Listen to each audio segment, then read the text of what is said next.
What's going on? Will Freeman, RevolutionaryLifestyleDesign.com, coming at you today to talk about why you should build a brand, not a hustle. Okay, and by a brand I mean an actual company based around your mission, yourself, something where you can build in goodwill and customer service and client service and have some type of competitive advantage and something that you plan on being in for a long time. Okay, a brand has name recognition, right?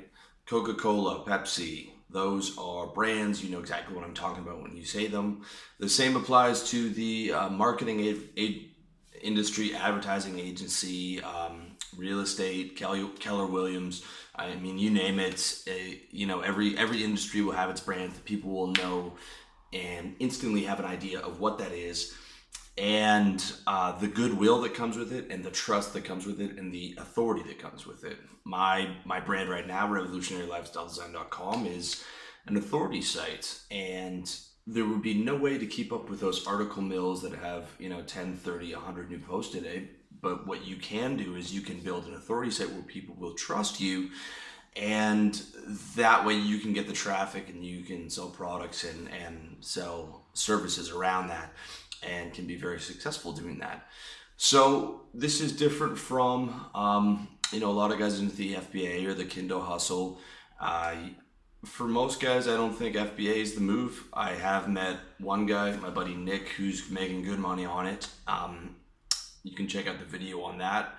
The Kindle hustle, I think for again, most people, not good. I've met one guy doing it who's doing well, but for most guys, it's not a good move. I mean, those hustles tend not to last very long. I was a prop trader in my early 20s. That hustle, our arbitrage needs lasted maybe a year. And at the end of the day, it's ideal to be able to put your efforts into something that's going to be able to reward you 5, 10, 15 years down the road, and be able to build a brand around it. And the brand is what's going to give you the moat, right? It's Warren Buffett calls, he invests in good brands that have a moat. Coca-Cola has a moat. Okay, Pepsi has been trying to compete with them for 50 years. They can't do it because Coca-Cola has that giant moat where everyone knows what it is. They know the brand. They like the brand. You can get it anywhere in the world, and it's very difficult to compete with. He invests in the Gillette razors the same way. Okay, the Gillette razors, the only razors that I'm going to buy. It's the vast majority of guys are going to buy those razors, and that moat is a massive advantage. I feel like I've tried to build a moat with RLD in terms of I keep my content real, super applicable. 99.9% of the stuff I give you is how to do X. It's unique, and it's based around me, and where guys might be able to develop a personal relationship after having watched 7, 10, 20, 30 videos or articles and things of that nature, which helps me compete in this marketplace, because it is competitive. So being able to build that brand is important, not just for being able to make money, but being able to protect yourself from competition. Okay, if you want to look at two really good brands, you look at Donald Trump, who in the last 10 years or so doesn't even develop the towers themselves. He just puts his stamp on it, puts the license on it, and lets someone else build it, gets a percentage. And the builder wants the Trump brand on there because he knows that he's going to make a lot more money when it's Trump Towers.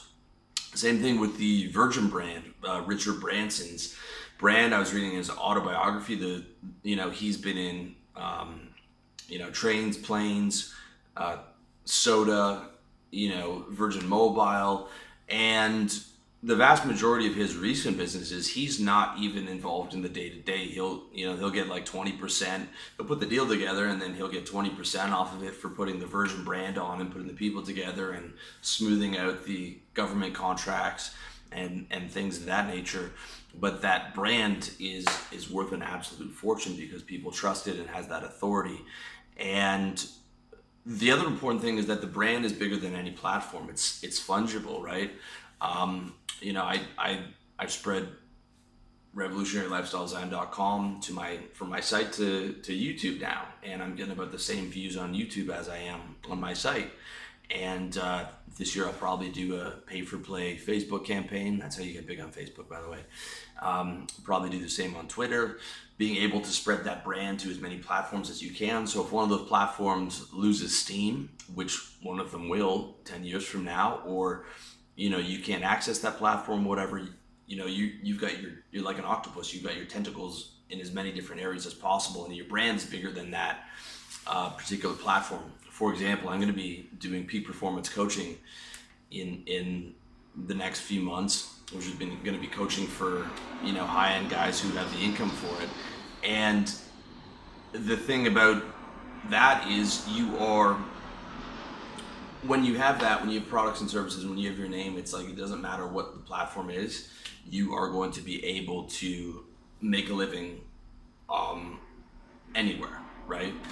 If you're on 6 or 7 different platforms and you've got products and you've got high-end coaching, I mean, you are very well protected for the future. And that only comes from having that brand and getting your name and your message out there and your brand's message out there as much as possible. And the other thing to add is that when it's a hustle and it's 6 months or a year, that's gone. You don't build up any goodwill. It's very hard to make a living from stuff you did 10 years ago. I want to make a living from stuff I did 10 years ago. I'm making a living from books I wrote 3 years ago, articles I wrote 5 years ago. I want to be able to get clients now that I'm going to have 10 years from now, right?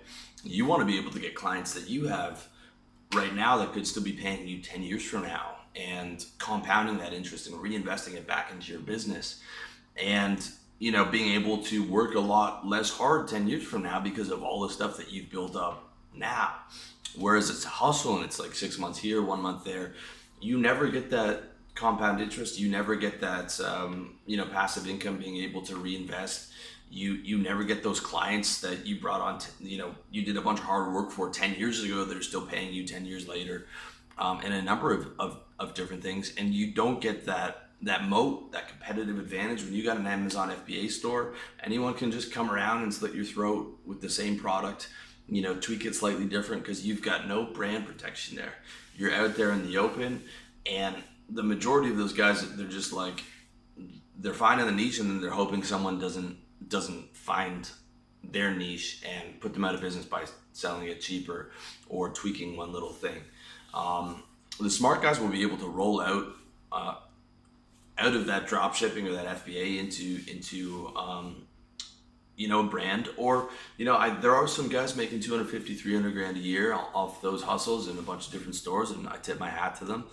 But I think for the vast majority of guys, building a brand, putting in brand equity, building up that goodwill, building that moat, getting those clients on now, getting that passive income if it's possible now, getting that traffic that's going to be coming to you in the future, getting your name out there so you can get those referral word of mouth sales, which are some of the best money that you can make.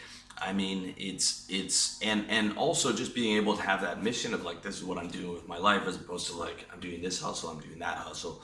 I don't think the hustler is a good moniker. I think the moniker you're looking for is entrepreneur. I build things, I build brands, I help people, I have my name out there, I stand behind what I do, and I think that is a better frame of reference.